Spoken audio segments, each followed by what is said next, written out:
Terminal Cilincing sore itu tampak riuh.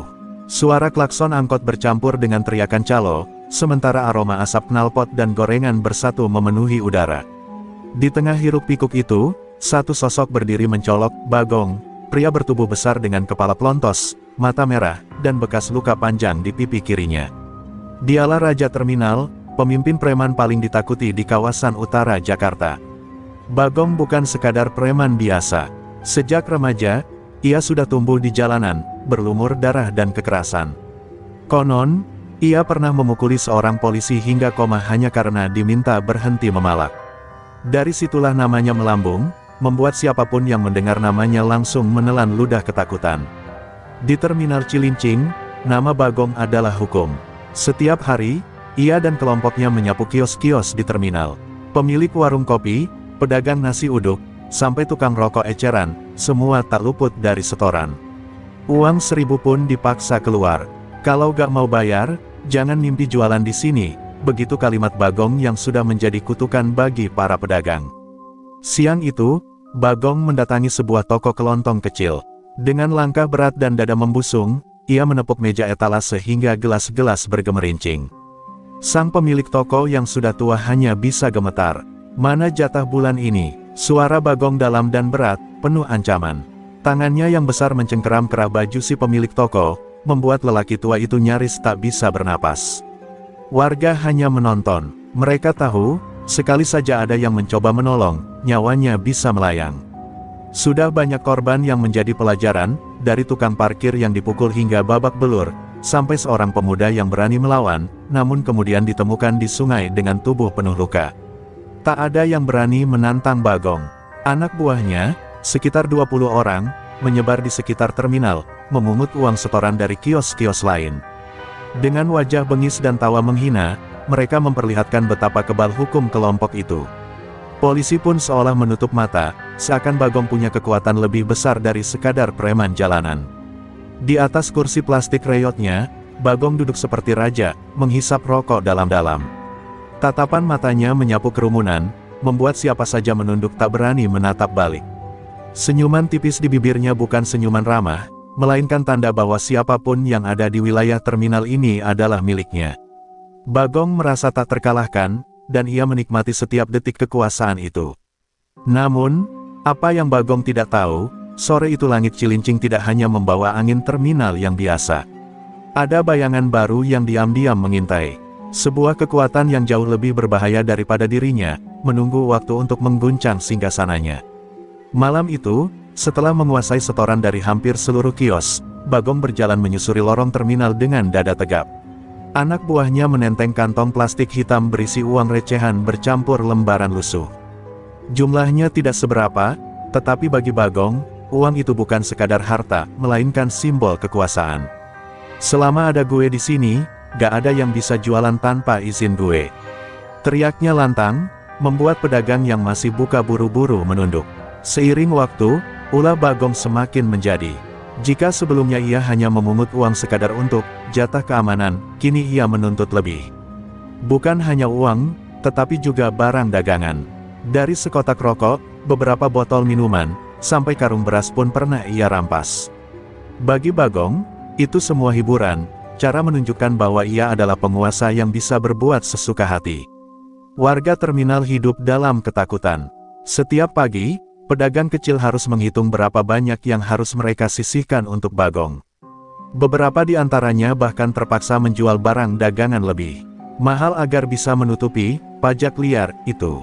Namun meski begitu, tetap saja mereka merasa dicekik. Terminal yang dulu menjadi tempat mencari nafkah berubah menjadi penjara tak kasat mata. Di warung kopi tua dekat pintu masuk terminal, beberapa orang pedagang berbisik lirih. Kalau begini terus, kita bisa bangkrut, Pak, kata seorang penjual gorengan dengan mata berkaca-kaca. Namun percakapan itu langsung terhenti ketika seorang anak buah Bagong masuk dan menatap dengan tatapan tajam. Tak seorang pun berani melanjutkan keluhan, seakan lidah mereka terkunci ketakutan. Semakin hari, Bagong merasa dirinya tak tertandingi. Ia sengaja memamerkan kebengisannya. Pernah suatu ketika, seorang pemuda baru yang mencoba berjualan tanpa izin, dipukul dengan kursi plastik hingga kursinya patah. Warga hanya bisa terdiam menyaksikan, takut menjadi korban berikutnya. Darah yang menetes di lantai terminal malam itu menjadi saksi bisu bahwa siapapun yang melawan Bagong akan berakhir mengenaskan. Kabar tentang kekejaman Bagong pun menyebar keluar terminal. Namun bukannya membuat aparat turun tangan, justru semakin banyak pihak yang memilih diam. Beberapa oknum polisi bahkan disebut-sebut sudah menerima setoran damai dari Bagong, membuatnya semakin kebal hukum. Ia bukan lagi sekadar preman, tapi raja kecil yang seolah memiliki mahkamah sendiri di Cilincing. Bagi Bagong, hidup penuh darah dan ketakutan adalah kebanggaan. Ia sering berkata kepada anak buahnya, orang takut sama kita bukan karena uang, tapi karena kita bisa bikin mereka gak pulang hidup-hidup. Kalimat itu menjadi semacam semboyan kelompoknya, yang kemudian diturunkan dalam setiap aksi pemalakan.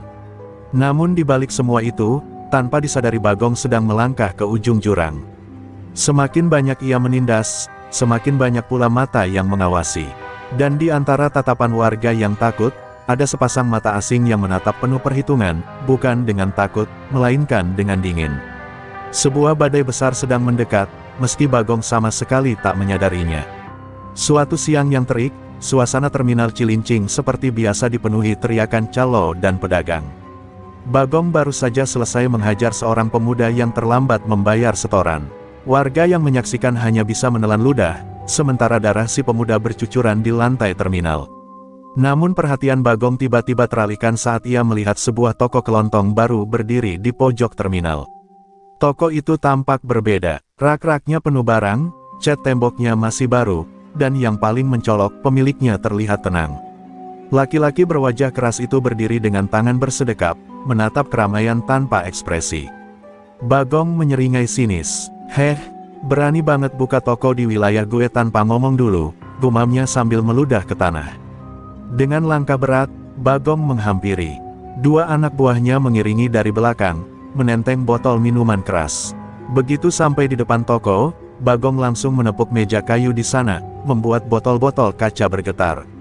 "Oi, lu yang punya toko ini, kan? Denger ya, di terminal ini gak ada yang gratis. Bayar jatah. Kalau gak, jangan harap bisa bertahan lama." Suaranya menggema, menarik perhatian warga sekitar. Pemilik toko hanya menatap Bagong sekilas, lalu kembali merapikan barang di raknya. Tidak ada rasa takut, tidak ada ketegangan. Sikap dingin itu membuat Bagong tersinggung. Ia terbiasa melihat pedagang gemetar, menunduk, atau langsung menyodorkan uang. Tapi orang ini, seolah tidak menganggap Bagong ada.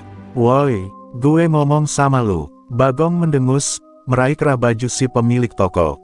Namun dalam sekejap, pergelangan tangan Bagong dipelintir dengan cepat. Bagong terperangah. Belum pernah ada orang yang berani menyentuhnya, apalagi melawan. Ia merasakan nyeri tajam di lengannya, hingga ia terpaksa melepaskan cengkeraman itu. Anak buah Bagong yang melihat kejadian itu segera maju, mencoba menyerang dengan botol kaca. Namun pemilik toko bergerak lebih cepat. Satu tendangan keras mendarat di dada salah satu preman, membuat tubuhnya terlempar hingga menabrak gerobak gorengan. Botol kaca pecah, dan teriakan pedagang bergema, membuat suasana terminal mendadak kacau. Warga yang menyaksikan kejadian itu saling berbisik. Mereka kaget, tidak percaya ada seseorang yang berani melawan Bagong secara langsung. Mata mereka berbinar, seolah ada secercah harapan baru yang muncul di tengah teror yang selama ini mengekang. Tapi di sisi lain, mereka juga takut. Siapa sebenarnya orang itu, hingga mampu membuat Bagong mundur satu langkah. Bagong meremas tangannya yang masih sakit. Wajahnya merah padam, urat di lehernya menegang.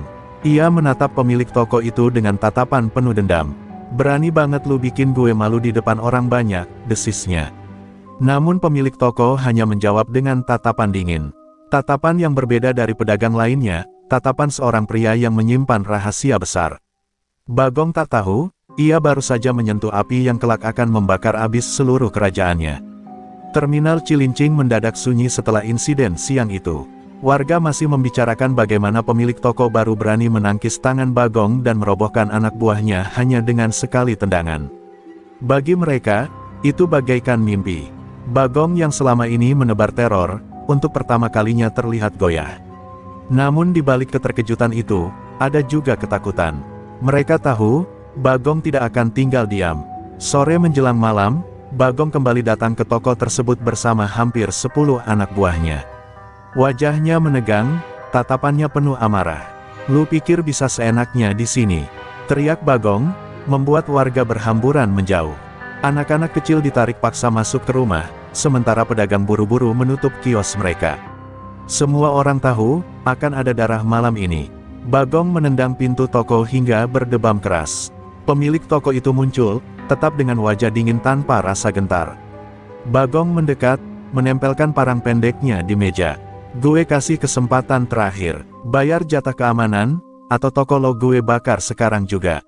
Suara Bagong berat, penuh ancaman, disertai tatapan mata merah menyala. Namun yang mengejutkan, pemilik toko itu hanya tersenyum tipis. "Saya gak bayar sepeser pun.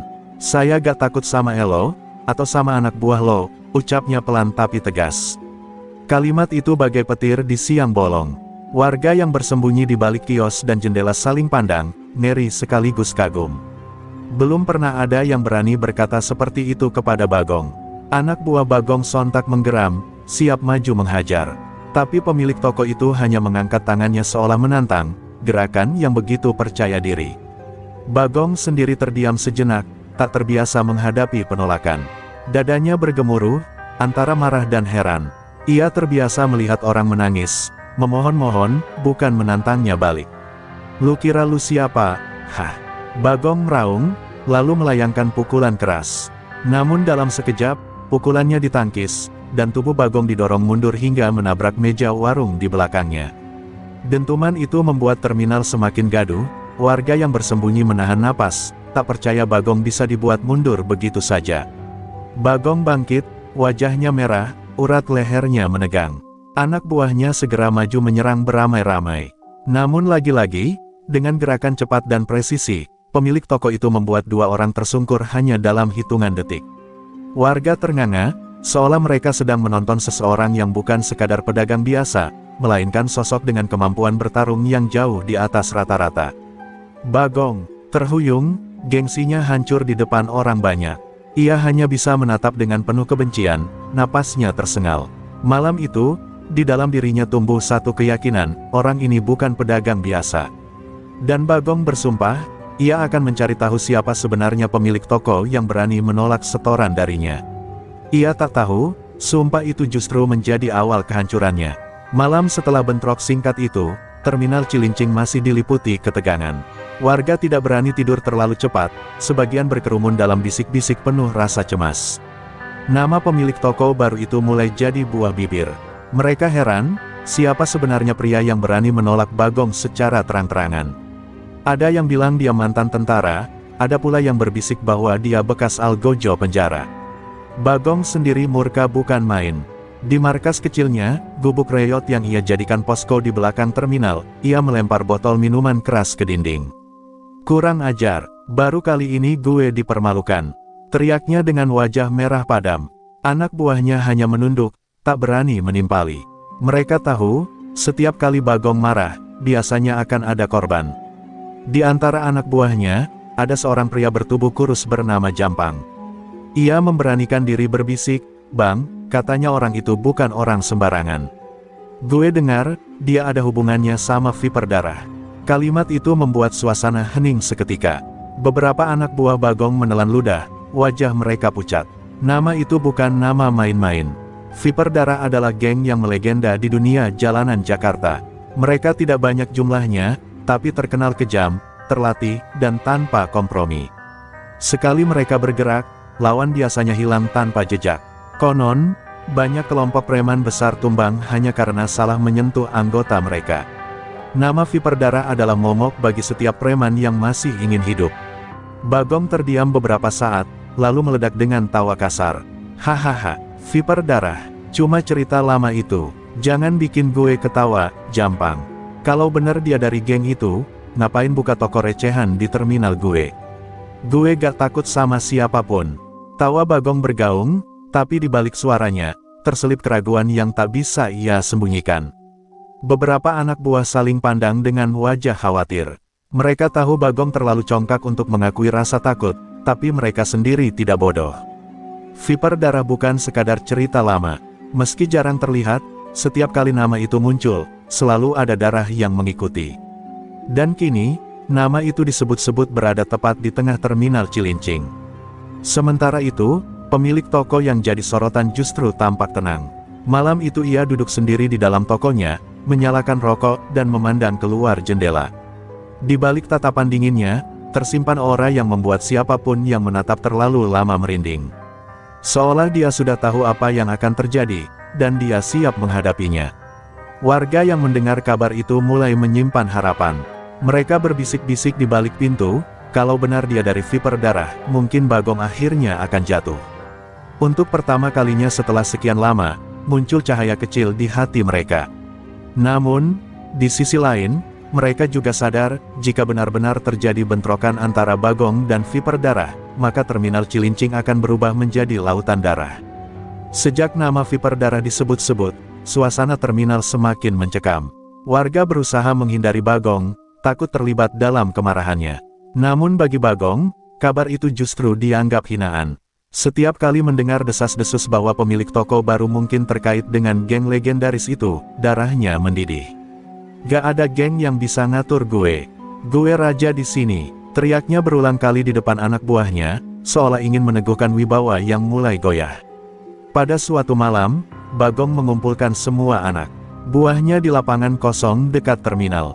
Obor dinyalakan, minuman keras beredar, dan suasana berubah jadi semacam ritual kebencian. Dengan mata merah, Bagong berdiri di atas meja kayu reot. "Dengar baik-baik, gue gak peduli siapa dia. Mau dari geng mana, mau dari neraka sekalipun, gue gak takut. Besok, gue tantang dia terang-terangan di depan semua orang. Terminal ini cuma milik Bagong," teriaknya, membuat anak buahnya bersorak meski ragu di dalam hati. Kabar itu cepat menyebar, seperti api yang menjalar ke jerami kering. Dalam hitungan jam seluruh terminal tahu bahwa Bagong akan menantang pemilik toko baru itu secara terbuka. Warga terminal jadi gelisah. Sebagian memilih menutup warung lebih cepat, sebagian lain justru berencana diam-diam menonton. Mereka sadar, apa yang akan terjadi besok bisa jadi awal kejatuhan Bagong, atau malapetaka yang lebih besar. Malam itu Bagong tidak bisa tidur. Ia duduk di kursi reyotnya sambil mengasah parang pendeknya. Cahaya lampu temaram memantulkan kilatan tajam di mata Bagong. Dalam kepalanya, ia membayangkan adegan pemilik toko itu berlutut, dipermalukan di depan semua orang. "Gue bakal buktiin, gak ada yang lebih besar dari nama Bagong di Cilincing," gumamnya dengan senyum penuh kebencian. Namun di balik senyum itu, hatinya sebenarnya diliputi rasa tak tenang. Kata-kata Viper Darah terus bergema di telinganya. Ia teringat cerita lama, tentang kelompok yang bisa menghabisi satu geng besar hanya dalam satu malam, tentang tubuh-tubuh yang ditemukan tanpa kepala di pinggiran kota. Tapi gengsi Bagong terlalu tinggi untuk membiarkan ketakutan itu menguasainya. Sementara itu, pemilik toko baru tampak tidak terpengaruh sama sekali. Saat seorang pedagang berusaha memperingatkannya tentang tantangan Bagong, ia hanya tersenyum tipis dan menjawab singkat, "Kalau dia mau datang, biarkan datang. Aku tidak akan mundur." Kalimat sederhana itu membuat bulu kuduk pedagang meremang. Bukan hanya keberanian, ada sesuatu yang lebih menyeramkan dari ketenangan itu. Keesokan paginya, terminal sudah seperti arena pertarungan. Warga berkerumun dari kejauhan, mencoba mencari posisi aman. Anak buah Bagong berkeliaran, memamerkan senjata tajam, memastikan semua orang tahu bahwa Raja Terminal siap bertarung. Namun di balik hiruk-pikuk itu, ada ketegangan yang membuat udara terasa berat, seperti pertanda badai yang akan segera pecah. Di tengah kerumunan, Bagong berdiri tegap dengan parang di tangan, tatapan liar menyapu seluruh terminal. "Keluar lu, tunjukin muka lu kalau berani." Suaranya menggema, membuat warga menahan napas. Semua mata tertuju pada toko baru di pojok terminal. Pintu kayu itu perlahan terbuka, dan sosok pemilik toko melangkah keluar, tenang, seolah kematian bukan sesuatu yang menakutkan baginya. Senja turun di terminal Cilincing, tapi suasananya bukan seperti biasanya. Biasanya terminal akan riuh dengan suara calo dan pedagang berteriak menawarkan dagangan, namun kali ini semuanya sunyi. Warga menutup warung lebih cepat, hanya menyisakan beberapa kios yang berani membuka celah pintu untuk mengintip. Seolah seluruh terminal tahu bahwa malam itu bukan malam biasa, melainkan malam penentuan. Di lapangan tengah terminal, api unggun dinyalakan oleh anak buah Bagong. Puluhan preman duduk melingkar sambil menenggak minuman keras, mencoba menutupi ketegangan dengan tawa palsu. Namun di balik sorakan itu, mata mereka menyimpan rasa cemas. Mereka tahu lawan yang akan mereka hadapi bukan pedagang biasa. Nama Viper Darah terlalu berat untuk disepelekan. Bagong berdiri di tengah lingkaran, dengan parang besar tergantung di tangannya. Wajahnya dingin, tapi sorot matanya menyala penuh amarah. Malam ini, gue tunjukin siapa yang punya terminal ini. Gue gak peduli dia siapa, Viper Darah atau apalah, semua. Orang bakal lihat kalau Bagong tetap raja di Cilincing. Teriaknya lantang. Anak buahnya bersorak, namun terdengar kaku, lebih mirip teriakan terpaksa. Warga menonton dari kejauhan, bersembunyi di balik bangunan, di balik gerobak, bahkan ada yang mengintip dari atap bas. Jantung mereka berdetak cepat, bukan karena penasaran, melainkan karena ketakutan. Kalau ini beneran bentrok, bisa banyak yang mati, bisik seorang pedagang tua sambil memeluk cucunya. Tak lama kemudian, suasana berubah. Dari arah toko pojok, beberapa sosok berjalan perlahan. Pemilik toko itu berada di depan, dengan langkah tenang seolah tak ada yang perlu dibuktikan. Di belakangnya, 3 pria berpakaian sederhana ikut melangkah. Namun dari tatapan mata mereka, semua orang tahu, mereka bukan orang biasa. Wajah-wajah itu dingin, penuh disiplin, dan menebarkan aura kematian. Anak buah Bagong yang tadinya bersorak langsung terdiam. Beberapa bahkan mundur setapak tanpa sadar. Seakan insting mereka berkata bahwa yang mereka lihat bukan sekadar orang asing, melainkan predator yang lebih ganas daripada mereka. Api unggun yang menyala justru membuat bayangan para pendatang itu tampak semakin mengerikan, seperti siluet ular siap mematuk. Bagong meludah ke tanah, berusaha menutupi rasa gentarnya. Akhirnya nongol juga lu, pedagang sok jago. Gue kasih tahu ya, ini terminal gue. Dan malam ini, gue bakal bikin lu nyesel berani lawan Bagong. Teriaknya, memutar parang hingga berkilat terkena cahaya api. Suaranya menggema di seluruh terminal, namun tak ada yang berani menyahut. Pemilik toko hanya berhenti beberapa langkah darinya, menatap lurus tanpa ekspresi. Suara tenangnya terdengar jelas, menembus hening malam. Kau salah satu yang bikin orang kecil susah hidup. Malam ini, waktumu habis. Kalimat itu sederhana, tapi seketika udara terminal terasa berat. Seolah seluruh Cilincing menahan napas menunggu pertumpahan darah yang akan segera pecah. Udara malam di terminal Cilincing semakin berat. Api unggun yang tadinya ramai dengan sorakan preman Bagong kini hanya berderak pelan, memantulkan bayangan liar di wajah-wajah tegang. Bagong berdiri dengan dada membusung, sementara di hadapannya berdiri pemilik toko dan 3 pria misterius yang datang bersamanya. Tidak ada suara, hanya detak jantung warga yang bersembunyi di balik kios dan bas reyot yang seakan ikut menunggu siapa yang akan menyerang lebih dulu. Bagong melangkah maju, menatap lurus dengan tatapan penuh kebencian. Gue kasih kesempatan terakhir. Kalau lo beneran ada urusan sama Viper Darah, sini kasih tahu. Kalau enggak, gue bunuh lo di tempat sekarang juga, katanya dengan suara serak namun lantang. Ia berharap nama besar itu hanya isapan jempol belaka. Pemilik toko itu tidak menjawab. Ia hanya mengeluarkan sebuah rantai besi pendek dari balik bajunya, lalu membiarkannya berayun di tangannya. Suara gemerincing rantai terdengar jelas, membuat bulu kuduk anak buah Bagong meremang. Sorot matanya dingin, tidak ada rasa takut, tidak ada keraguan. Justru tatapan itu seakan berkata, kalian semua sudah mati sejak melangkah ke sini. Beberapa anak buah Bagong mulai gelisah. Mereka berbisik pelan, Bang, kalau beneran Viper Darah, kita bisa tamat. Namun Bagong menepis ketakutan itu dengan teriakan lantang. Diam lu semua, kita banyak, mereka cuma berempat. Serbu kalau gue kasih aba-aba. Teriakan itu terdengar seperti upaya untuk meyakinkan dirinya sendiri, bukan hanya anak buahnya. Warga yang menonton dari kejauhan menahan napas. Mereka tahu, bentrokan besar akan pecah kapan saja. Beberapa pedagang sudah siap kabur membawa anak-anak mereka, sementara yang lain tetap bersembunyi karena tidak sanggup berpaling. Semua ingin tahu, apakah Bagong, raja terminal yang selama ini menindas, benar-benar akan jatuh malam. Ini, Bagong akhirnya melangkah maju, mengayunkan parangnya ke arah pemilik toko. Namun dengan gerakan cepat, rantai besi itu berputar dan membelit lengannya, menghentikan ayunan parang di udara. Bagong terkejut, matanya membelalak, sementara pemilik toko menarik rantai dengan kekuatan luar biasa hingga Bagong terseret setengah meter ke depan. Suara warga yang bersembunyi sontak pecah dalam desahan kaget. Ketiga pria misterius di belakang pemilik toko ikut bergerak. Dalam sekejap, dua anak buah Bagong dihajar hingga jatuh tersungkur, darah muncrat dari hidung mereka.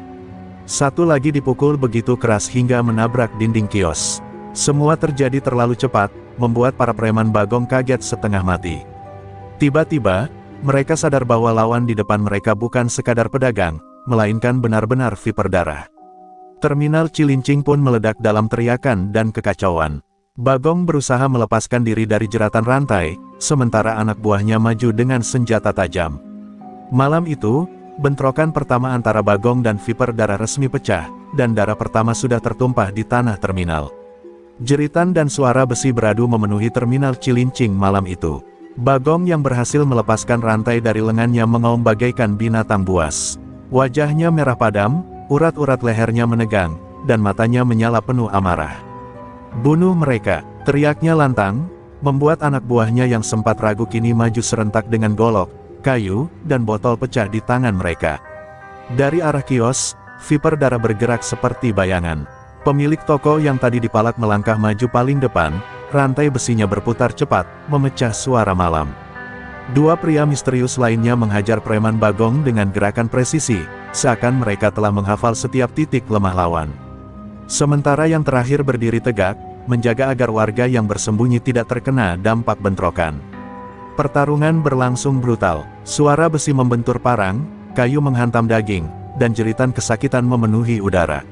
Seorang preman Bagong menebas liar, namun tangannya ditangkap oleh salah satu anggota Viper darah, lalu dipelintir hingga patah dengan suara krek yang membuat semua orang meringis ngeri. Darah pertama mengucur deras, menodai aspal terminal. Bagong sendiri maju bagaikan gajah ngamuk. Parangnya menebas liar ke segala arah, memaksa lawan-lawannya mundur sejenak. Dengan satu ayunan, ia hampir mengenai salah satu anggota Viper darah, namun pria itu melompat ke belakang, menghindar dengan gesit. Meski begitu, goresan parang Bagong sempat meninggalkan bekas robek di jaketnya, tanda bahwa Bagong bukan lawan yang bisa diremehkan. Warga yang menonton dari jauh menahan napas. Mereka belum pernah melihat Bagong bertarung sekejam itu. Selama ini ia hanya dikenal sebagai penguasa yang ditakuti karena jumlah anak buahnya, tapi malam itu, Bagong menunjukkan bahwa dirinya juga adalah mesin pembunuh yang haus darah. Suara tawanya yang menggema di tengah bentrokan membuat bulu kuduk semua orang berdiri. Namun Viper darah tidak gentar. Pemilik toko melangkah maju kembali, menghadang Bagong langsung. Rantai besinya berputar cepat, menghantam parang Bagong berkali-kali hingga percikan api beterbangan. Setiap benturan membuat tanah bergetar, seakan dua dunia tengah bertabrakan. Bagong menggeram, sementara pria itu menatap dingin tanpa sedikit pun gentar. Di sisi lain, anak buah Bagong mulai tumbang satu persatu. Ada yang berguling di tanah sambil memegangi perutnya yang sobek, ada yang meraung karena kepalanya dihantam botol pecah. Jumlah mereka memang banyak, tapi Viper darah terlalu terlatih, terlalu terorganisir.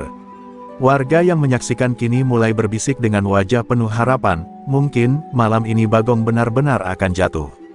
Namun Bagong tidak mau kalah. Ia melompat maju dengan seluruh kekuatan, menebas parang besar ke arah pemilik toko, teriakan amarahnya mengguncang terminal. Malam itu, darah kembali muncrat, dan bentrokan mencapai puncak pertama yang menentukan siapa sebenarnya penguasa terminal Cilincing. Parang Bagong beradu keras dengan rantai pemilik toko, percikan api beterbangan, memantulkan cahaya lampu jalan yang redup. Benturan itu begitu kuat hingga membuat tanah bergetar dan udara berdesis. Teriakan Bagong bercampur dengan suara rantai yang menghantam, menciptakan irama kematian yang membuat warga semakin menutup mulut mereka dengan tangan, takut menjerit. Salah satu anggota Viper darah tiba-tiba menerobos barisan preman Bagong. Gerakannya lincah, tubuhnya seperti angin yang menembus kerumunan. Golok para preman ditepis, tangan-tangan mereka dilumpuhkan satu persatu. Dalam hitungan detik, 4 orang jatuh bersimbah darah, berguling di tanah dengan jeritan mengerikan. Bau amis darah mulai menyengat, bercampur dengan debu terminal yang terinjak-injak. Namun jumlah anak buah Bagong masih banyak. Mereka berteriak kalap, menyerbu tanpa peduli nyawa sendiri. Ada yang nekat menabrakkan tubuhnya demi memberikan celah kepada Bagong untuk menusukkan parangnya. Viper darah tetap tenang, tetapi bahkan ketenangan itu diuji saat puluhan preman mengeroyok dari segala arah. Suasana berubah menjadi lautan tubuh, darah, dan amarah. Bagong semakin menjadi-jadi. Dengan tenaga luar biasa, ia berhasil menebas salah satu anggota Viper darah hingga bahunya terkoyak. Pria itu mundur dengan napas terengah, darah mengalir deras membasahi bajunya. Warga menjerit ngeri, sementara Bagong tertawa puas, wajahnya penuh darah lawan dan keringat sendiri. "Lihatlah, inilah neraka yang kalian hadapi jika melawan aku," teriaknya. Pemilik toko melangkah maju lagi, kali ini tanpa ragu. Tatapannya dingin, suaranya berat namun tegas. "Bagong, malam ini kau tidak akan pernah lagi berdiri di terminal ini." Ia melempar rantai ke arah Bagong, membelit lengannya. Bagong meraung, mencoba merobek belitan itu, namun rantai semakin kencang mencengkram kulitnya. Sementara itu, dua anggota Viper darah lainnya menghajar sisa anak buah Bagong dengan kejam. Suara tulang patah terdengar di mana-mana, diiringi jeritan pilu. Ada yang tersungkur dengan tengkorak retak, ada pula yang meronta hingga napas terakhir. Terminal berubah menjadi arena penyembelihan, dan tanah basah dipenuhi bercak merah pekat. Warga yang menyaksikan mulai berani keluar dari persembunyian mereka. Sebagian berteriak mendukung, sebagian lagi masih gemetar, tak percaya bahwa Bagong yang selama ini mereka takuti benar-benar mulai tersudut. Anak-anak kecil menangis di pelukan ibunya, sementara para bapak menggenggam erat tangan, berharap keadilan benar-benar turun malam itu.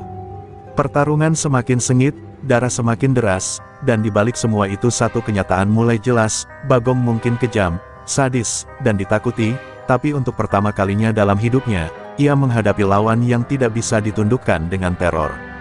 Malam itu, Terminal Cilincing menjadi saksi pertumpahan darah terbesar yang pernah terjadi, dan akhir dari tirani Bagong semakin dekat.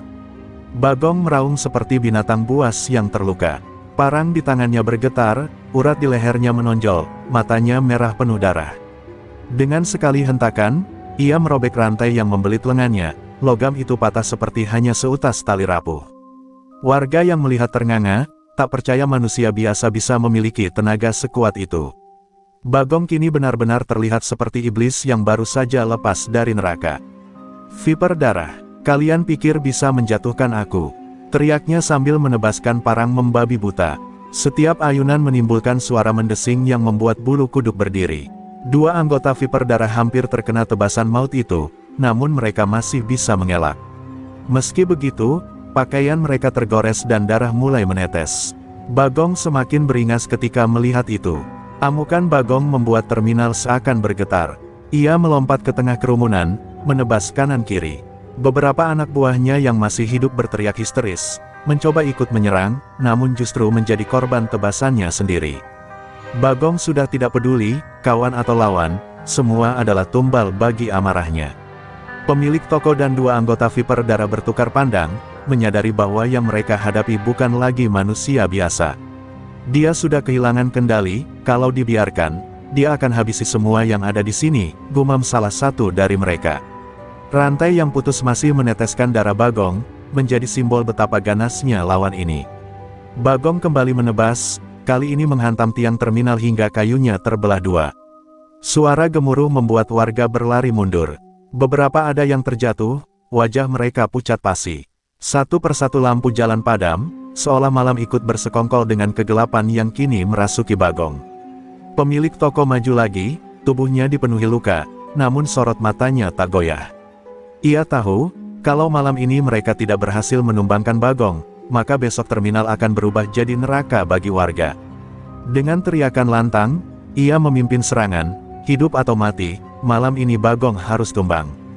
Viper darah serempak melesat, menyerang dari tiga arah. Suara besi beradu, teriakan marah, dan dentuman tubuh bertubrukan memenuhi udara. Bagong mengamuk, menangkis, menebas, menendang, tapi kini ia mulai kewalahan. Setiap tebasan yang ia lancarkan selalu dibalas dengan serangan lebih cepat. Tubuhnya penuh goresan, meski masih berdiri tegak dengan tawa sadis yang tak pernah hilang. Malam itu, api amarah Bagong semakin membara. Darah mengalir di tanah, jeritan memenuhi udara, dan terminal Cilincing benar-benar menjadi arena pertarungan hidup mati. Namun satu hal kini terasa jelas, meski masih mengamuk, langkah Bagong mulai goyah. Dan di balik matanya yang merah menyala, ada ketakutan kecil yang ia coba sembunyikan. Jeritan warga yang berhamburan terdengar seperti nyanyian duka di malam pekat. Bau darah bercampur dengan debu terminal yang kering membuat udara terasa berat untuk dihirup. Bagong berdiri di tengah lingkaran pertempuran, tubuhnya penuh luka, wajahnya berlumuran darah, namun tawanya menggema menusuk telinga. Hahaha, kalian pikir bisa mengurung singa? Raungnya, menebaskan parang yang kini basah oleh darah. Setiap tebasan Bagong membuat tanah bergetar.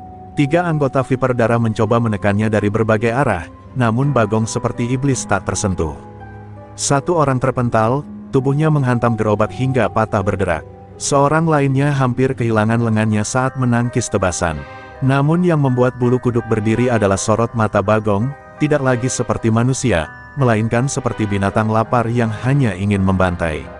Pemilik toko, dengan tubuh penuh luka dan nafas tersengal, maju lagi tanpa gentar. Kau bukan singa, Bagong. Kau hanyalah manusia hina yang akan tumbang malam ini. Teriaknya lantang. Suaranya menggema, membuat warga yang bersembunyi di balik kios mulai berani mengintip. Mereka tahu, malam ini bukan sekadar pertarungan geng, melainkan perebutan hidup dan mati seluruh terminal. Amukan Bagong semakin menggila. Ia menebas tiang-tiang penyangga hingga atap terminal berguncang, membuat kepanikan bertambah. Warga yang berlari berjatuhan, ada yang pingsan karena ketakutan.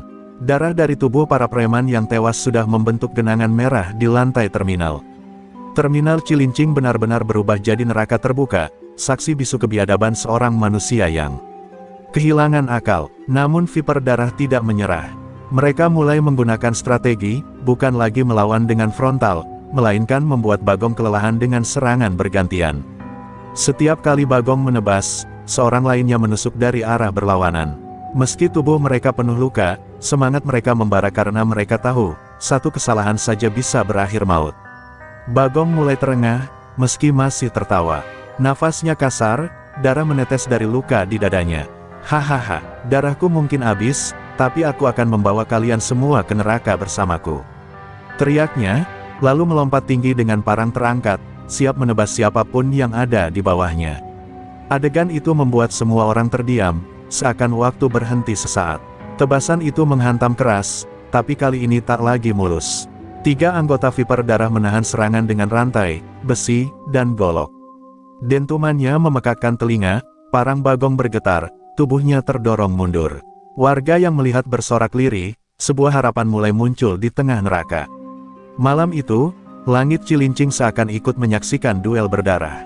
Petir menyambar jauh di ufuk utara, menyinari wajah Bagong yang mulai kelelahan.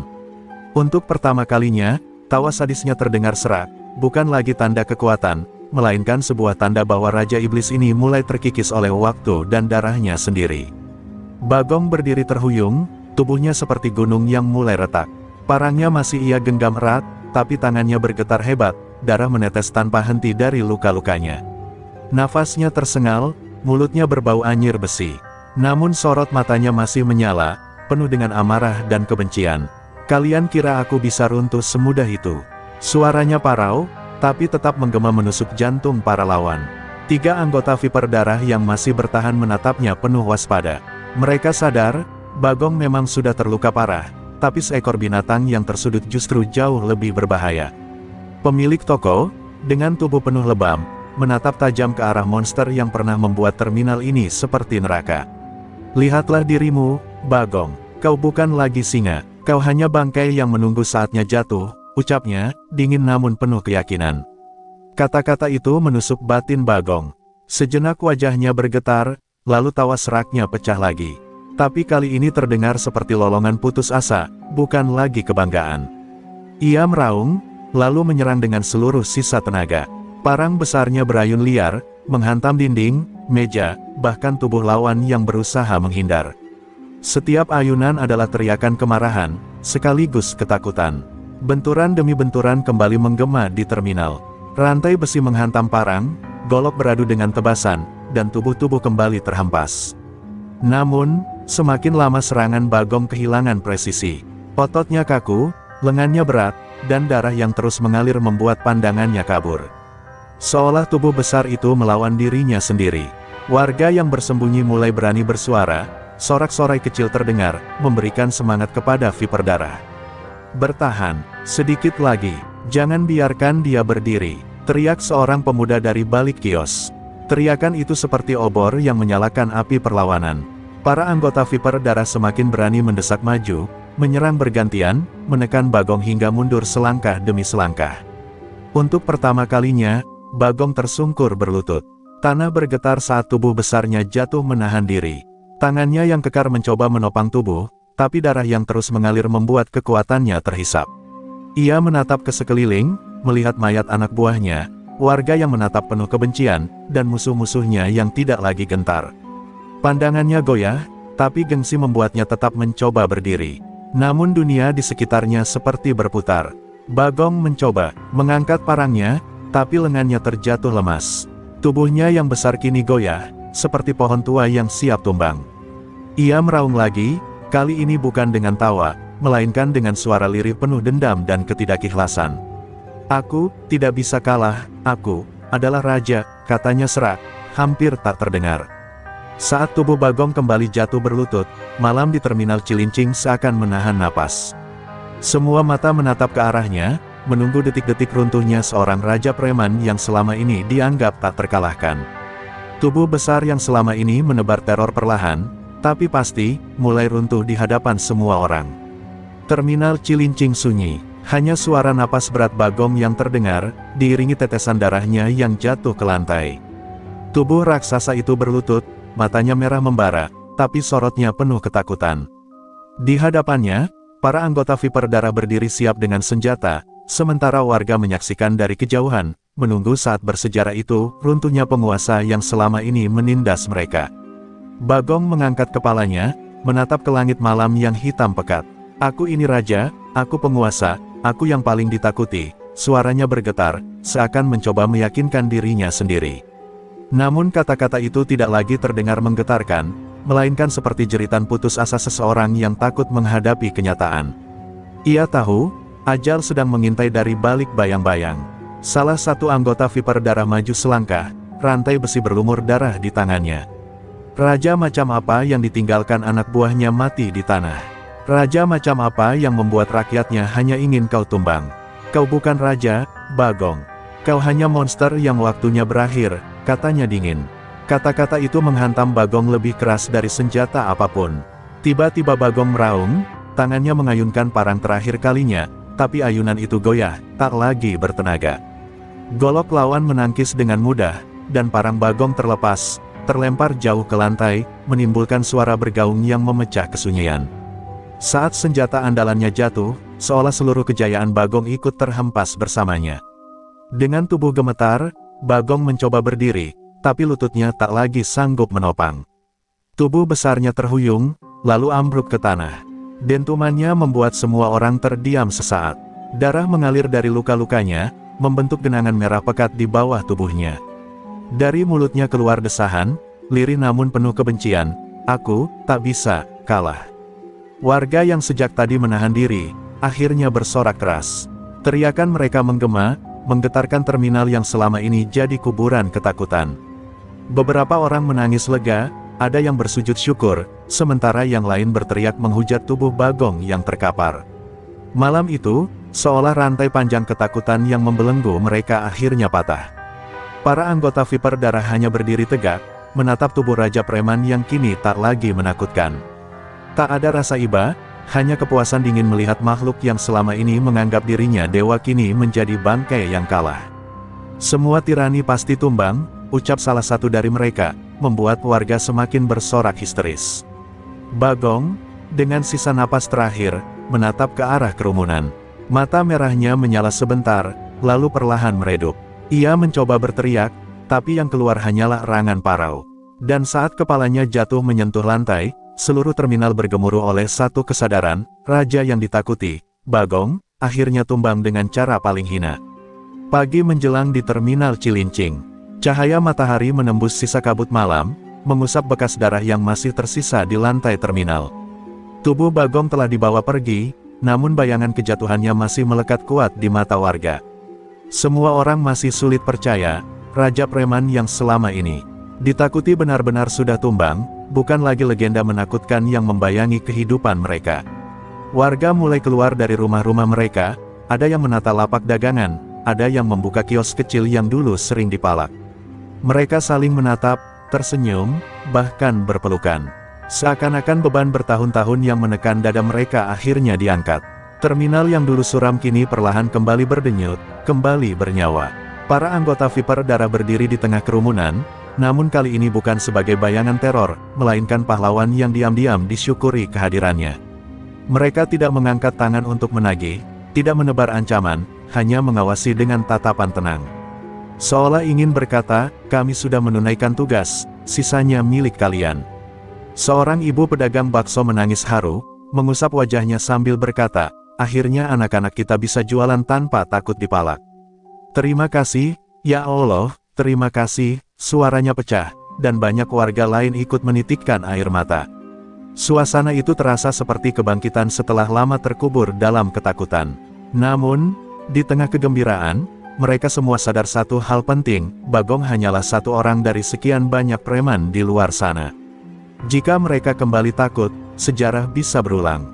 Maka para warga sepakat, malam itu menjadi pelajaran, bahwa keberanian untuk bersatu adalah senjata yang lebih tajam daripada golok atau rantai besi. Terminal yang dulu penuh ancaman kini berubah menjadi tempat yang hangat. Anak-anak berlarian di antara bas, pedagang saling tertawa, sopir bercanda sambil menyalakan mesin kendaraan. Semua itu terasa baru, seakan mereka baru saja menemukan kembali arti kata hidup. Dan dari kejauhan, salah satu anggota Viper Darah berbisik lirih, setiap raja yang zalim akan tumbang. Bukan karena kekuatan satu orang, tapi karena keberanian orang-orang kecil yang akhirnya menolak untuk terus ditindas. Kata-kata itu tertinggal di hati warga, menjadi pengingat bahwa ketakutan tidak boleh lagi menguasai mereka. Maka tamatlah kisah Bagong, Raja Preman Cilincing yang runtuh oleh keberanian dan persatuan. Pesan moralnya jelas, sekejam apapun penguasa tiran, sebesar apapun kekuatan yang ia pamerkan, jika rakyat bersatu dan berani, maka ia pasti akan tumbang. Karena keadilan mungkin tertunda, tapi tidak akan pernah hilang.